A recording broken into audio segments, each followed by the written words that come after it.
৳20 দিয়ে অনেক মজাদার খাবার। কি বিশ্বাস হলো না? ওকে, তাহলে শেষ পর্যন্ত দেখুন, আপনারাই বলে দিবেন ঠিক বললাম নাকি ভুল বললাম। কিছু খেতে ইচ্ছা হচ্ছিল কিন্তু আজকে হাতে টাকা পয়সা নাই। ভাবলাম কি করি, কি করি? তারপরে ৳20 হাতে নিয়ে চলে গেলাম একটা পিচ্চির কাছে। তো দেখে নিন আমি পিচ্চিটাকে পাই কিনা। দেখা যাক পিচ্চিটা কোথায় আছে, পিচ্চিটা কোথায় আছে? হ্যাঁ, এই তো আমার পিচ্চি এক দৌড়ে চলে গেল। গিয়ে চট করে নিয়ে আসলো আমার জন্য মুড়ি, ঝালমুড়ি। যেটা আমার দোকানে প্যাকেট করে বিক্রি করা হয়। তো জানি না আপনাদের ওখানে এটা পাওয়া যায় কিনা? তবে হ্যাঁ, আমার কেন জানি মনে হলো এটা এভাবে নয়, এটা আরেকটু যদি ইউনিক ভাবে খাই তাহলে হয়তো আরেকটু টেস্ট পাবো। তাই আমি কি করলাম দেখে নিন। আমি তাড়াহুড়া করে আমার মতো করে একটা পেঁয়াজ কেটে নিলাম। এবার দেখি আর কি করা যায়। এবার পেঁয়াজ কেটে মনে মনে ভাবছিলাম মুড়ির তুলনায় বেশি হয়ে গেল নাকি কম হয়ে গেল। তো যাই হোক এটা থিঙ্ক করতে করতে আমি মুড়িগুলা মিক্স করা শুরু করলাম। দেখলাম যে আসলে কি করা যায়, পারফেক্ট আসছে কি। তো অল্প অল্প করে ধীরে ধীরে ভাবতেছি মুড়ির প্যাকেট 4টাই দিয়ে দেব নাকি দেব না।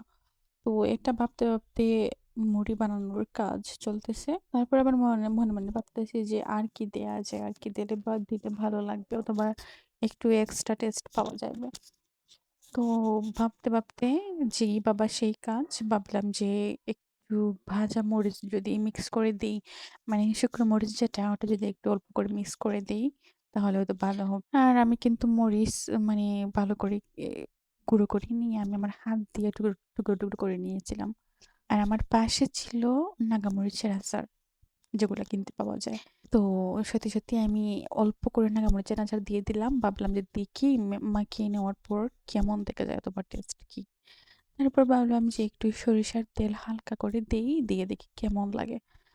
তো সত্যি, সত্যি একটু তেল দিয়ে দিলাম, সরিষার তেল। তারপর সবগুলো মিক্স করে ভালো করে মাখিয়ে নিলাম। হ্যাঁ, তো চলছে ভালো করে মাখিয়ে নেওয়ার কাজ চলতেছে। কারণ ভালো করে মাখানো না হলে তো সবগুলো একসাথে মিক্স হবে না। তো এই দেখুন আমার ফাইনাল ঝালমুড়ি বানানোর লুক। তো ভিডিও বানাতে বানাতে আমার তো অপেক্ষা করতেছিলাম কবে খাবো আর কে টেস্ট করবো কেমন হয়েছে। তো খাওয়ার পর দেখলাম যে যেরকমটা পাচ্ছিলাম আসলেই সেরকমটা হয়েছে।